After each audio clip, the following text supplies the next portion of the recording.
This is SpaceTime Series 29, Episode 6, for broadcast on the 14th of January 2026. Coming up on SpaceTime, Betelgeuse's elusive companion star finally confirmed. Astronomers witness a black hole destroying a star in what they describe as the most powerful event of its kind ever seen. And the BepiColombo spacecraft approaching Mercury orbit insertion. All that and more coming up on SpaceTime. Welcome to SpaceTime with Stuart Gary.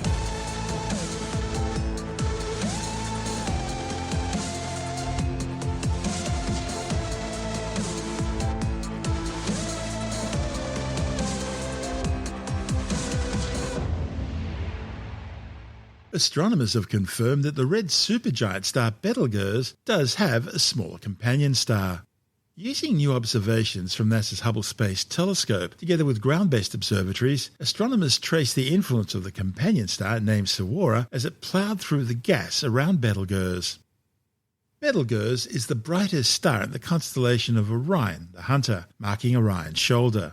It's what's described as a semi-regular variable red supergiant, located between 530 and 720 light-years away. It's the ninth brightest star in the night sky, and one of the largest and most luminous stars visible with the unaided eye. Now, if you've never heard of Betelgeuse, it's because these days it's commonly called Betelgeuse, but its name before centuries of tortured mispronunciations started out as Betelgeuse, meaning the hand of the big man in Arabic, the big man being Orion the Hunter. Betelgeuse began its life about 10 million years ago as a spectral type OB blue star. Calculations of Betelgeuse's mass range from slightly under 10 to a little more than 20 times the mass of our Sun, and it has some 100,000 times the Sun's brightness and around 1,100 times its diameter. In fact, if Betelgeuse were at the location of the Sun in the centre of our solar system, its surface would extend out to the orbit of Jupiter, engulfing the planets Mercury, Venus, Earth, Mars, as well as the main asteroid belt. Today, Betelgeuse is a bloated, old, semi-regular variable red supergiant. Red supergiants are the largest stars in the universe in terms of volume, although they're not the most massive or luminous. See, after spending billions of years fusing hydrogen into helium in their core, a star's core hydrogen supply eventually runs out, and that balancing act between nuclear fusion pushing out and gravity pulling in stops, and gravity wins. The huge mass of the star crashing down on its core causes a dramatic increase in core temperature and pressure. That triggers what's known as a helium flash, which causes the core helium to start fusing into carbon and oxygen. At the same time, the hydrogen-rich region around the stellar core has moved down into the region where temperatures and pressures are high enough for hydrogen fusion into helium to commence in a shell around the core. Meanwhile, the increasing core temperature results in an increasing luminosity, and the resulting radiation pressure from the shell burning causes the outer diffuse gaseous envelope of the star to expand to hundreds of times its previous radius. And as the now bloated star's chromosphere, or visible surface, moves further away from the core, it cools down, turning redder, hence the star has become a red giant. Sun-like stars eventually lose their outer envelopes, which continue expanding outwards as planetary nebulae. This ultimately exposes the star's white-hot stellar core as a white dwarf. However, stars with masses more than, say, 8 times that of our Sun experience a very different fate. Unlike the Sun, their fusion cycle doesn't end with helium fusing into carbon and oxygen. See, they have enough mass to fuse the carbon and oxygen in their core into progressively heavier and heavier elements through a different process, while shell burning around the core also fuses progressively heavier and heavier elements: carbon, nitrogen, oxygen, neon, magnesium, silicon, sulfur, nickel, and eventually iron. These stars become supergiants. Eventually, they'll explode as core collapse supernovae, ending up either as neutron stars or even stranger objects called black holes, singularities of infinite density in zero volume, places where the laws of physics as we understand them no longer applies. Betelgeuse is expected to explode as a core collapse or Type II supernova any day now, which in astronomical terms could mean 1 million years from now, or it could be tomorrow. When it does explode, Betelgeuse will temporarily outshine all the other stars in our galaxy, and will be clearly visible from Earth in the daytime sky. The last star seen by humans to go supernova in our galaxy was Tycho's star back in 1572, and that was before the invention of the telescope. This new research reveals a trail of dense gas swirling around Betelgeuse's vast extended envelope, and it sheds new light on why this giant star's brightness and atmosphere have changed in strange and unusual ways. The results of the study, reported in the Astrophysical Journal, were presented at the annual meeting of the American Astronomical Society in Phoenix, Arizona. The authors detected Saguara's wake by carefully tracking changes in Betelgeuse's light over nearly 8 years. These changes show the effects of the previously unconfirmed companion as it ploughs through the outer atmosphere of Betelgeuse. The discovery resolves one of the biggest mysteries about the giant star, helping scientists explain how it behaves and evolves, while at the same time opening new doors on the understanding of other massive stars reaching the end of their lives. Using NASA's Hubble Space Telescope, as well as ground-based observatories, the authors saw a pattern of changes in Betelgeuse, which provided clear evidence of a long-suspected companion star and its impact on the red supergiant's outer atmosphere. Those include changes in the star's spectra, the specific colours of light given off by different elements, and the speed and direction of gases in the outer atmosphere due to a trail of denser material. This trail, or wake, appears just after the companion crosses in front of Betelgeuse every 6 Earth years.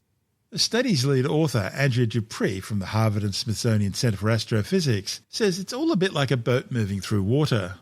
The companion star creates a wake or ripple effect in Betelgeuse's atmosphere that we can see in the data, confirming that Betelgeuse really does have a hidden companion, shaping its appearance and behaviour. For decades, astronomers have been tracking changes in Betelgeuse's brightness and surface features in the hopes of figuring out why the star behaves the way it does.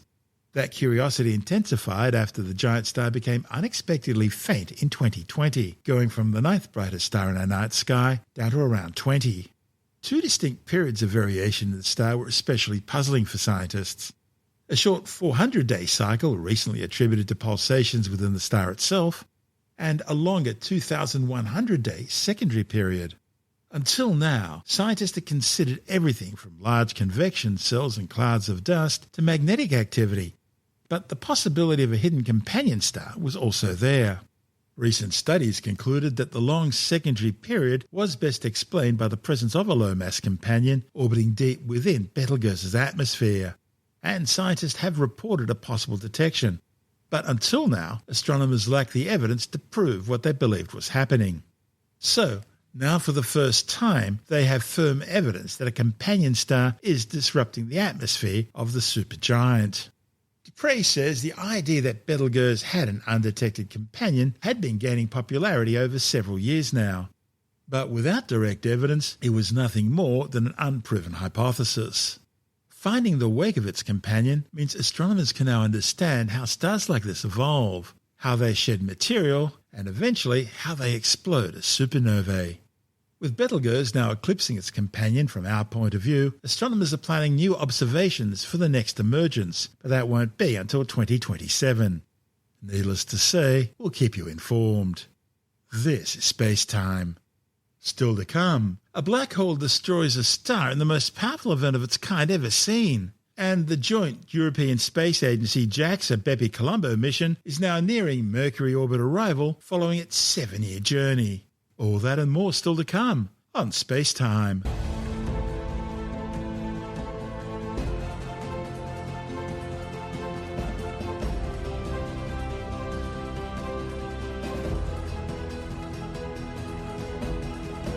This episode of SpaceTime is brought to you by Squarespace, the platform that makes building an incredible online presence not just possible, but effortless. Squarespace gives you all the tools you need to create a professional website, claim your perfect domain, promote your brand, and even get paid, all in one easy-to-use place. Whether you're showing off your portfolio, selling products, or booking clients, Squarespace has you covered. If you're in the business of offering services, whether it's one-on-one consulting, workshops, or unique experiences, Squarespace streamlines everything from presentation right through to payment. You can design a site that beautifully showcases what you do best, send sleek on-brand invoices, and accept online payments with ease. Clients can even book time directly through your site using Squarespace's built-in scheduling tools. Plus, automation features like email campaigns help you keep your audience engaged without spending hours on administration. And here's where it gets really exciting. Squarespace's design tools give everyone the power to create a website that looks like it came from a top-tier design studio. Start with Blueprint A1, which asks a few simple questions about your business and goals, and then generates a custom site complete with design suggestions and content ideas. Now, if you want to see how easy it is to bring your ideas to life online, visit squarespace.com/spacetime for a free trial. And when you're ready to launch, use the code SpaceTime at the checkout to save 10% on your first purchase for a website or domain. That's squarespace.com/spacetime, promo code SpaceTime, and of course we have a link in our show notes.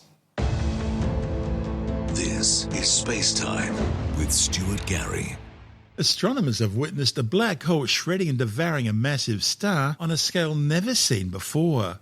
The discovery, reported in the monthly notices of the Royal Astronomical Society and at the annual meeting of the American Astronomical Society in Phoenix, Arizona, is known as a gravitational tidal disruption event.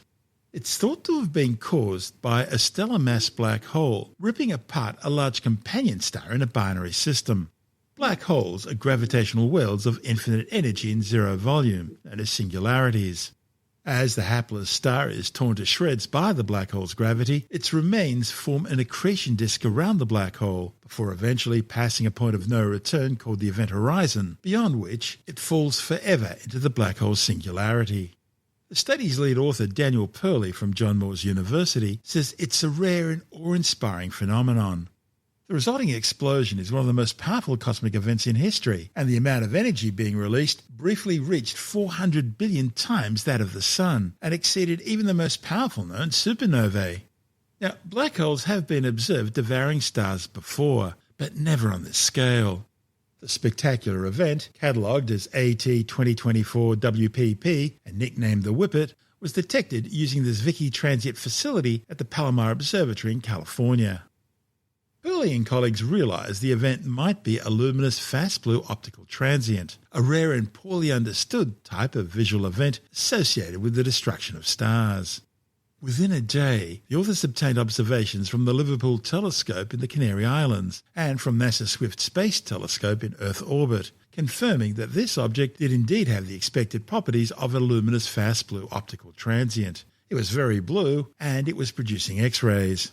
The phenomena was then confirmed when astronomers provided a distance measurement to show that it was emitting far more energy than a normal supernova.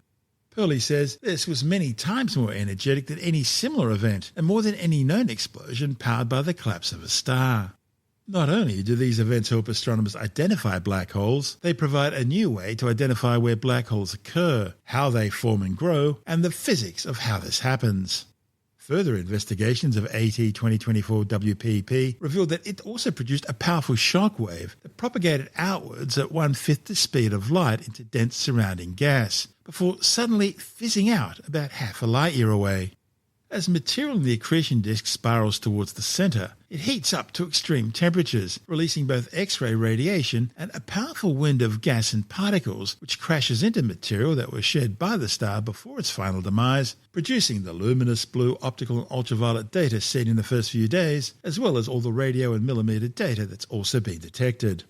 The shock fizzles out once it reaches the edge of the bubble left by the gas previously shed from the doomed star. However, one mystery remains. Observations by the Keck telescopes in Hawaii, as well as the Magellan Observatory and the Very Large Telescope in Chile, revealed that while the event was devoid of recognizable chemical signatures in the first month of the initial explosion, weak signatures of hydrogen and helium gas emerged later on as the event was fading away. Unexpectedly, the helium was moving along the line of sight at more than 6,000 kilometers per second. That suggests a densely bound structure had somehow survived the blast and was now moving rapidly towards us. The authors speculate this could originate from a stream of material released by the core of the star as it was being torn apart by the immense gravitational forces of the black hole. But more speculatively, it could even be a third member of the system, which may have been blasted out by the fast wind of particles and X-ray radiation from the accreting black hole. This is Space-Time. Still to come, the BepiColombo spacecraft nearing Mercury orbit arrival after its 7-year journey. And later in the Science Report, a new study warns a flood of microplastics entering our oceans are now diminishing the sea's ability to absorb carbon dioxide. All that and more still to come on SpaceTime.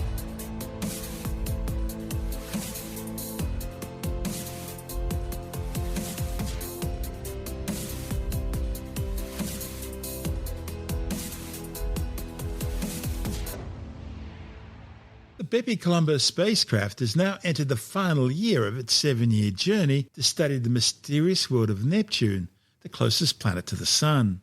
The probe's on track to achieve Mercury orbit insertion in November. The multi-spacecraft mission has already completed 1 flyby of the Earth, 2 of Venus, and 6 of Mercury, collecting solar activity and magnetosphere data along the way. BepiColombo was launched aboard an Ariane 5 rocket back in October 2018 from the European Space Agency's Kourou spaceport in French Guiana. The mission will study Mercury's surface and structure, its magnetic field, the surrounding near-space environment, as well as Mercury's interaction with the near-solar environment and with the solar wind. The spacecraft consists of 4 modules or sections. These will detach at specific points along the mission's journey. The 2 primary modules are the European Space Agency's Mercury Planetary Orbiter and the Japanese Aerospace Exploration Agency's Mercury Magnetospheric Orbiter, each of which will eventually circle the planet at different altitudes. The Mercury Planetary Orbiter is designed to analyse the planet's surface as well as its composition, while the Mercury Magnetospheric Orbiter will explore its magnetosphere. A third section, the Mercury Transfer Module, is located at the base of the stack and supplies propulsion, power and support systems for the 2 orbiters during the cruise phase of the mission. It also protects them from the extreme temperatures of the space environment as they get closer to Mercury and the Sun. There's also a magnetospheric orbiter sun shield and interface structure. This module sits between the 2 orbiters, and it will further protect the Mercury Magnetospheric Orbiter before it enters the planet's orbit. During its cruise phase, the mission's already measured planetary magnetic environments, it's monitored the Sun's influence on radio signals, and it's studied Mercury's changing magnetic bubble. BepiColombo produced its first magnetic measurements from low over Mercury's southern hemisphere, and it's reconstructed the planet's magnetic field map.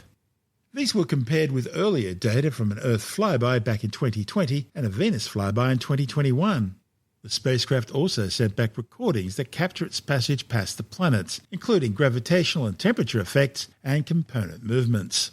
Cameras aboard the Mercury Transfer Module have been documenting the journey so far, snapping hundreds of high-resolution images revealing views of the Earth, Venus and Mercury's surface features.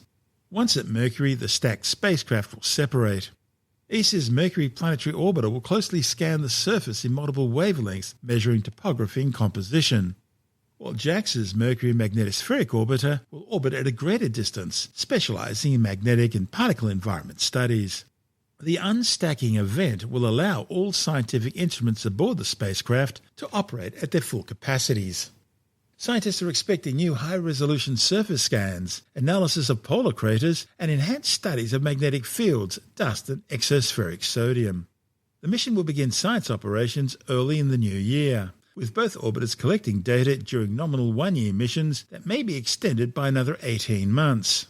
This report on the BepiColombo mission from ESA TV. Within hours of launching from the European spaceport in French Guiana, the spacecraft had unfurled its antennas and 2 15-metre solar arrays. Monitoring cameras even took some selfies, showing one of the solar panels and 2 antennas. A few days later, the spacecraft deployed a 3-metre boom containing sensors to record magnetic fields. Images from the NASA Messenger mission are the best we have of Mercury. It has highlands and lowlands like other planets, but unlike Earth, Mercury rotates on an axis perpendicular to its orbit. Due to the fact that Mercury is not tilted, there are some craters on the poles where the sun never shines into it. And inside these craters, Messenger found water ice. It was detected even earlier in the 80s from ground that there were rather bright spots, and there were some hints that it might be water ice.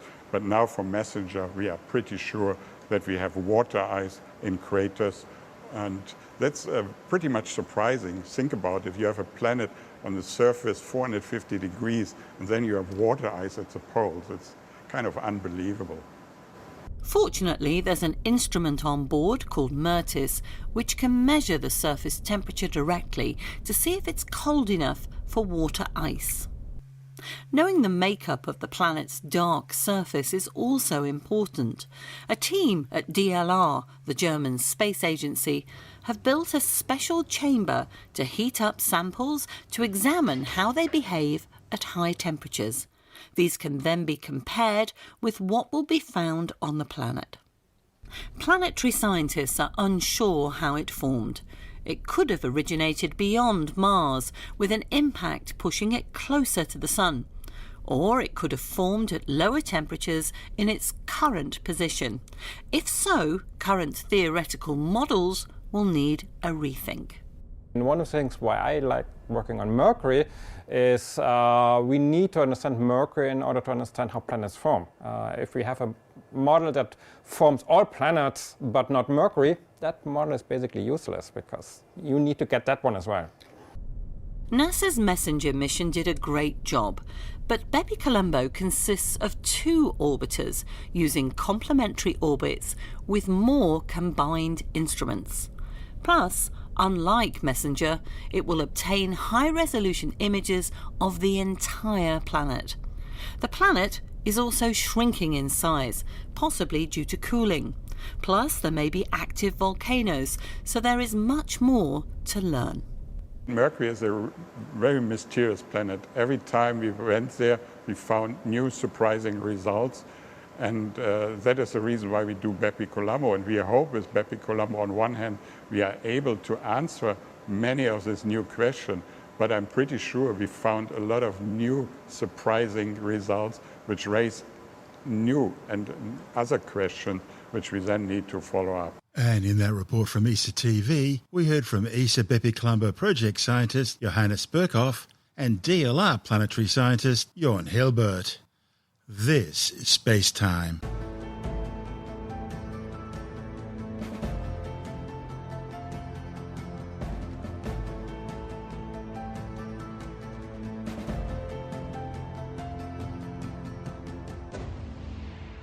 And time now to take another brief look at some of the other stories making news in science this week with the Science Report. A new study has shown that the flood of microplastics entering the oceans are now diminishing the sea's ability to absorb carbon dioxide. The findings, reported in the Journal of Hazardous Materials Plastics, has shown that while their current effects may appear minimal, the study warns that their long-term impact will significantly intensify ocean warming and acidification. The authors say microplastics' presence in maritime environments has now become ubiquitous. The world's ocean's ability to absorb CO2 is regarded as an essential process to help regulate the Earth's temperature. A new study shows that more people are experiencing sleep apnea during heat waves. The findings, reported in the European Respiratory Journal, analysed data from 67,558 people across 17 European countries who had a sensor placed under their mattress monitoring their sleep patterns. Comparing signs of moderate to severe sleep apnea with weather patterns across the countries, the authors found that at the peak of a heat wave, the risk of experiencing sleep apnea increased by 13%. Every 1 degree Celsius rise in temperature was linked to a 1.1% increased prevalence of sleep apnea. The authors say this means sleep apnea could be added to an increasing list of chronic health problems likely to get worse under climate change.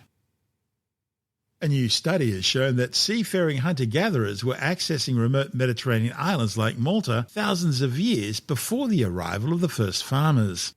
A report in the journal Nature found hunter-gatherers were crossing at least 100 kilometres of open seas to reach Malta at least 8,500 years ago. That's around 1,000 years before the arrival of the first agricultural practices. CES, the world's largest consumer electronics show, has been wowing technology fans in Las Vegas. And it's a case of Alex in Wonderland for our technology editor Alex Zaharov-Reutt from TechAdvice.life, who's reporting from the Lenovo Tech World Big Sphere. This was held at the Sphere which is the giant ball that is in the middle of Las Vegas, like a giant marble amongst the hotels. And that has the world's largest screen wrapped around the outside of the ball. And inside the ball is the world's second largest screen, 16K resolution. So we're talking some serious technology. In fact, the technology is being run by Lenovo technology inside. And it's the only sphere in the world. There's other places that talk about wanting to get one, but so far it's here. And we had the presentation last night. I've got a link to it on the itwire.com website. You can get a feel for just how voluminous the space inside is to give a stunning presentation. And afterwards, Gwen Stefani gave a concert, and the visuals in the background, they look real. I mean, it's really quite stunning how momentous and magical this venue is. But Lenovo themselves launched new AI PCs and AI data center factories. They had Jensen Huang, the head of NVIDIA there. They had Dr. Lisa Su, the head of AMD there. I mean, it was a very impressive presentation. But on the consumer side of things, they're launching a new folding phone looking very much like the Samsung Galaxy Fold 7. Very thin, but unlike the Samsung, the Motorola comes with and uses an active stylus with pressure sensitivity. Samsung took it away. Motorola and other companies like Honor are bringing the stylus back.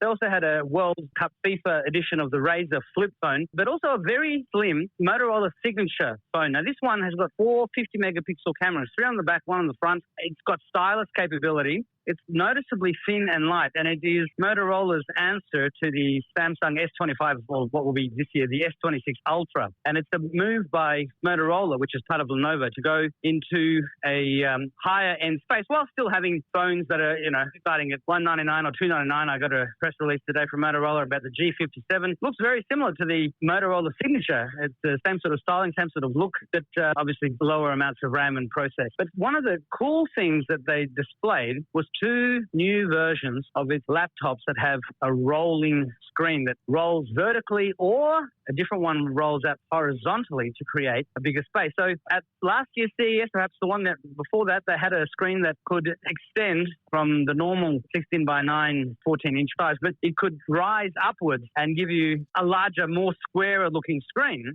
Well, what they've done this year is they've flipped the screen around in the sense that when the screen doesn't roll out from the bottom, it now rolls out from the top. So the top third of the back of the screen, after it's risen upwards, it can display information. It can show people a presentation. It can show people a translation of what you've said in the language. You can share files. The folder, Windows Explorer that you're looking at particular files. I mean, it's a second screen that you otherwise wouldn't have on the back, because when the screen goes up, some of it goes, instead of disappearing into the bottom of the screen, I mean, there's just more screen to display. But the one that really was very cool, and this is only a concept, but in theory it should come out in the next year or two, but it was a laptop that was normally 16 by 9, but it could stretch out sideways to 21 by 9 aspect ratio and then stretch out further even more to 24 by 9. So you could display movies in their anamorphic format, and you could play games or look at spreadsheets or have multiple windows open on this wide screen, much wider than the body of the laptop. So it was really quite impressive. Much wider than the keyboard on the bottom of the laptop. The screen just rolls out. You push a button, you can go to a less wide screen. You push the button again, it goes back into a standard display. And the third very cool laptop was one that when you double tapped on it, it opened up by itself. And then as you were giving a presentation, the screen could swing around, move around, following you, so that the screen was always in your line of sight. Now, I'm not sure if that was a concept as well, but the screen could turn around completely the other way. So you could then use it as like a canvas for art. But it just was very cool, and I've never seen any other device do that except for the Amazon Home unit that is on a swiveling base. And when you give the Amazon Alexa Home unit instructions or ask it questions, the screen turns around to face you. But that's got a big base, and it's not meant to be portable. This other one can slip into your briefcase, and it's just incredible stuff. So, look, there's tons more. We'll talk about more of it next week. I mean, there's all sorts of robots and lots of AI devices and more I haven't yet had a chance to see. Very keen to see it all and talk to you about it next week. That's Alex Zaharov-Reutt from TechAdvice.life, and this is SpaceTime.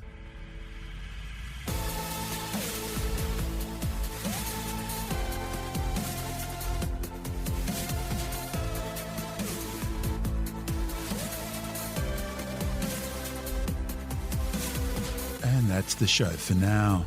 SpaceTime is available every Monday, Wednesday and Friday through Bytes.com, SoundCloud, YouTube, your favourite podcast download provider, and from SpaceTimeWithStuartGary.com. SpaceTime's also broadcast through the National Science Foundation on Science Zone Radio and on both iHeartRadio and TuneIn Radio. And you can help to support our show by visiting the SpaceTime store for a range of promotional merchandising goodies, or by becoming a SpaceTime patron, which gives you access to triple-episode commercial-free versions of the show, as well as lots of bonus audio content which doesn't go to air, access to our exclusive Facebook group, and other rewards. Just go to spacetimewithstuartgary.com for full details. You've been listening to SpaceTime with Stuart Gary. This has been another quality podcast production from Bytes.com.